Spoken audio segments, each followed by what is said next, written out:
Hey there. I've put together a business plan for my sawmilling operation and I'd love to get your thoughts on it. Since you're in the business too, would you be interested in reviewing it and sharing your insights? Hey, absolutely. I'd love to check it out. Who knows? I might even pick up a few ideas that could help my own operation.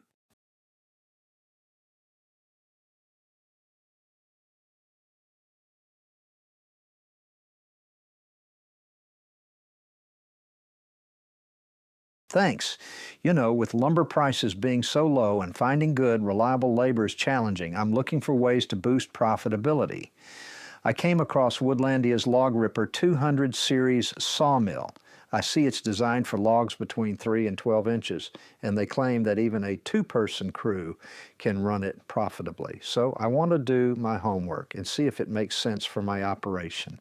That's interesting. I'm definitely curious to hear more. So, in my business, we mostly mill and sell half-inch and one-inch boards along with 2x4s, 2x6s, 4x4s, and 6x6s. Sometimes we also cut pallet boards and cants. We're an established operation and selling rough-cut and kiln-dried lumber isn't an issue, but when lumber prices drop too low, it hardly makes sense to keep milling. I hear you. I'm dealing with the same challenges, especially with labor shortage. I've actually been looking into Woodlandia's LogRipper-300 series. It can handle logs up to 15 inches in butt diameter. With that setup, we'd be able to cut 6x6s, 8x8s, 10x10s, and even railroad ties when those orders come in. Well, let me continue. These days, a cord of hardwood pulpwood costs anywhere between $75 and $125 per cord delivered to the mill, depending on the area and volume. For softwood pulpwood like pine, spruce, or hemlock, the price is lower, somewhere between $50 and $75 per cord. Yeah, that sounds about right. It can be around $35 per ton for softwood pulpwood and $50 per ton for hardwood, delivered. We usually calculate cost based on volume, either in cords or board feet, rather than weight since weight fluctuates depending on the season and moisture content. Exactly. So, on average, pulpwood costs about 25 to 50% less than saw logs of the same species. If I can recover usable lumber from pulpwood, that gives me a major cost advantage right from the start. I can buy sound pulpwood stems from my loggers, and if my two guys can efficiently process them on the LogRipper-200 series sawmill, then my business idea can really work. I see what you're saying. I've got a good source for sound pulpwood too, so I've been seriously considering LogRipper myself. So, let's say I buy a semi-load of sound pulpwood and they deliver 10 cords. Hold on. Don't forget that the max legal payload for a semi is 50,000 pounds. The actual amount they can haul depends on the moisture content of the wood. If the wood is seasoned, they can fit more volume per load. True. In theory then, a semi could deliver anywhere from 14 to 20 cords, depending on weight and truck capacity. But to be conservative in my calculations, I'll assume they deliver 10 cords per load. That means my cost would be between $750 and $1,250 per semi-load, depending on species, location, and the time of year. I see. So you're playing it safe with the numbers. And honestly, that's the smart way to do it. No one ever went broke being too careful. And when more is delivered, the profit is greater. So I put together a table that models a typical semi-load of logs. Take a look.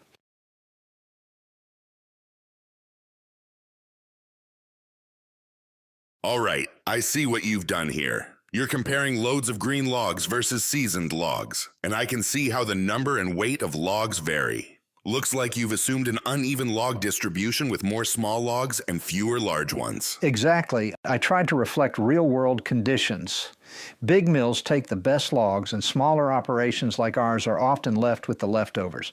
I also factored in realistic packing efficiency, assuming a 20 to 30% reduction to account for stacking inefficiencies, crooked logs, and air gaps.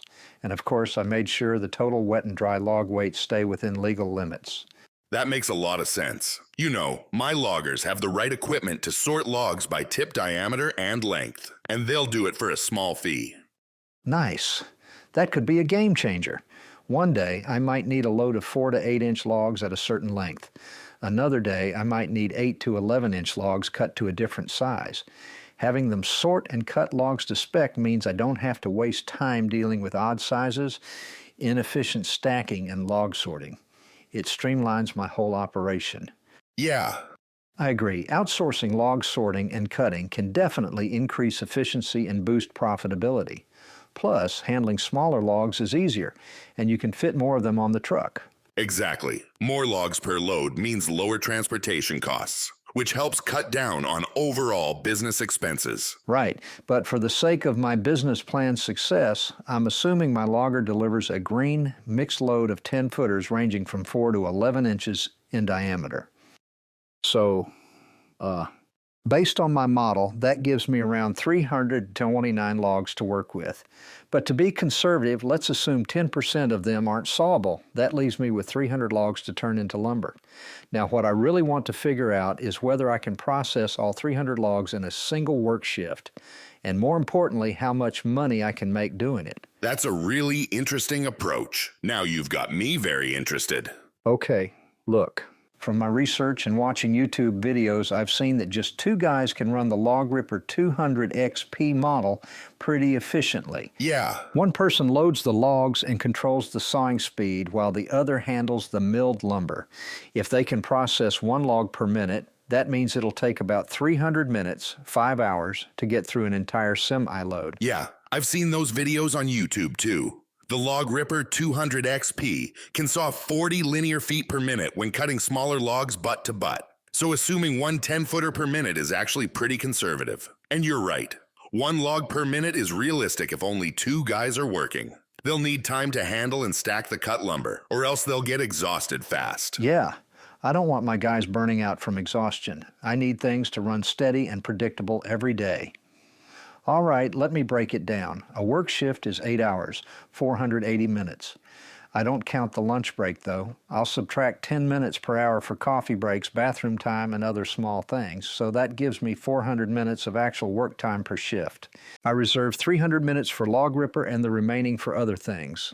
So 5 hours for milling and 3 hours per shift for other stuff? Exactly. Now, let's figure out what we can mill from smaller logs in 1 minute. We'll go through each diameter one by one. Got it. In my chart, most of my logs, about 77%, are between 4 and 7 inches at the tip. Mostly treetops, right? Yeah, and small farmed stems. I'm just trying to figure out if I can make a profit milling logs in that range. Let's model what we can recover from these diameters using the LogRipper-200XP. I'll keep it simple. For 4-inch logs, I'll mill just 2x3s. For 5-inch logs, I'll mill 2x3s and 1 1x3. For 6-inch logs, I'll mill 2x4s and 2 1x4s. Yeah. You could also get 4x4s out of those 6-inch logs. Yeah, but the board footage is the same, so it doesn't change my calculations. Well, let me continue. And for 7-inch logs, I'll mill just 2x4s and 3 1x4s. For 8-inch logs, I'll mill 2x4s and 4 1x4s. But you could get 6-inch wide boards from 8-inch logs. Yes, true. And to be safe with profit projections, I'm modeling a conservative worst-case scenario here. For 9-inch logs, I'll mill 2x6s and 4 1x6s. For 10-inch logs, I'll mill 2x6s and 5 1x6s. Got it. Here's the table with the numbers I came up with. If I assume that 10% of the logs are garbage, I should be looking at least 4,000 board feet of milled product per shift from 10 cords of delivered logs. Woodlandia told me that their clients said 5,000 board feet per shift is totally doable. Some even hit 12,000 board feet per shift. That's good to know, but I like to be conservative. I always start with a worst-case scenario. Anything better than that is a bump in profits, and it's nice to beat estimates. Well, I hope your logger comes through with nice bigger stems. It will definitely improve your profitability. All right, what about revenue? Let's let the numbers speak for themselves. Okay, look, revenue and sale price depend on species, dimensions, lumber grade, and the overall market conditions. In this table, I've modeled the numbers I can get based on the prices I sell at. Interesting. Let me see. So if I understand, you can make between $1,300 and $2,200 per shift if you sell everything? Yes, I've got an established business in my area, so I've got steady sales. I can get pine, spruce, or hemlock pulpwood, as well as red oak, birch, and red maple pulpwood in any quantities. The local loggers are glad to get rid of pulpwood. Sounds like you've got a solid setup. But what about the expenses? Right. Well, let's break it down. I pay $750 for 10 cords of pine pulpwood. My two guys each make $40 an hour, so that's a total of $680 per shift. Wow. In my area, $20 an hour is a pretty solid rate for unskilled labor. Well, let me continue. I'll be running the log ripper off a diesel generator. My 200 kilowatt diesel burns 8 gallons per hour when it's running at 50% load, so I budget $250 per day for the off-road diesel fuel. So total expenses for the shift come to $750 for the wood, $680 for labor, and $250 for diesel.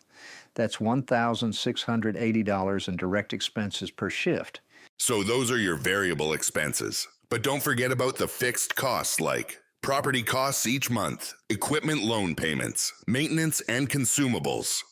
Yeah, I've already got a sawmill business, so all my fixed expenses are shared. We'll look at those later.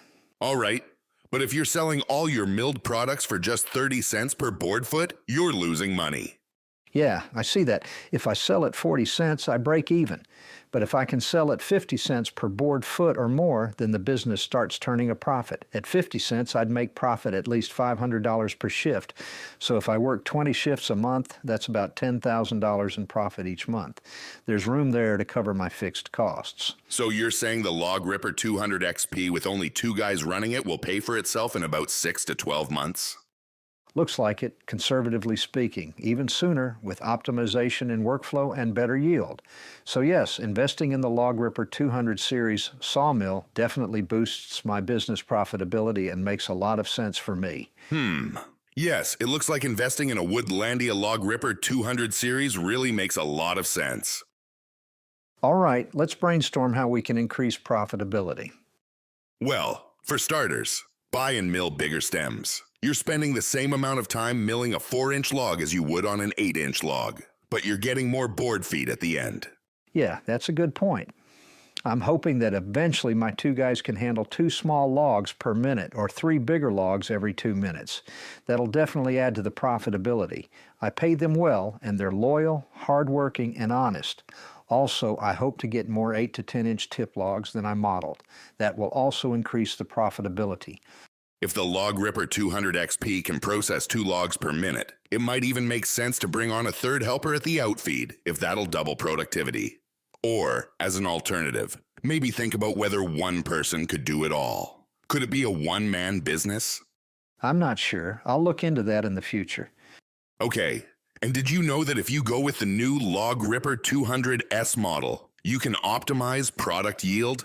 The 200S model has profiling capabilities, so you can mill more board footage from a log in one pass.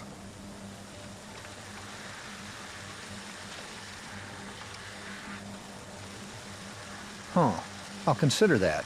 Yeah. Decreasing expenses leads to increasing profitability. Your loggers might give you a better deal if you order in larger volumes. So, you could potentially save money on transportation. Good point. My logger can deliver 14 cords per semi-load, so I could save a few thousand a month just by optimizing transportation costs. Have you considered using Woodlandia log feeding system, the LFS-15?